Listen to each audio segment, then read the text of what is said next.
October மாதம் 18ஆம் தேதி சனிக்கிழமை தந்தைராசு அழைக்கப்படுகின்றது.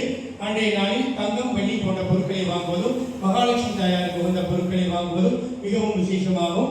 தன்னுடைய இல்லம் மற்றும் அலுவலகங்களில் தீபங்களை ஏற்றி மாலை நேரங்களில் மகாலட்சுமி தாயாரை துதிபாடி வழிபாடு செய்வது நமக்கு மகாலட்சுமி தாயாரின் பரிபூர்ணமாக கிடைக்கும். வந்தாள் மகாலட்சுமியே என் வீட்டில் என்றும் அவள் ஆட்சியே. பக்தனின் வீட்டோடு தங்கிவிட்டாள், நவநிதி நமக்காக தந்து விட்டாள். மனமார்ந்த தீபாவளி நல்வாழ்த்துக்களை லட்சுமி குபேரர் ஆலயத்தின் சார்பாக தெரிவித்துக் கொள்கின்றோம். இந்த தீபாவளி பண்டிகை என்பது மகாலட்சுமியை நம்முடைய இல்லத்துக்கு வரவழைக்கின்ற அற்புதமான ஒரு பண்டிகை.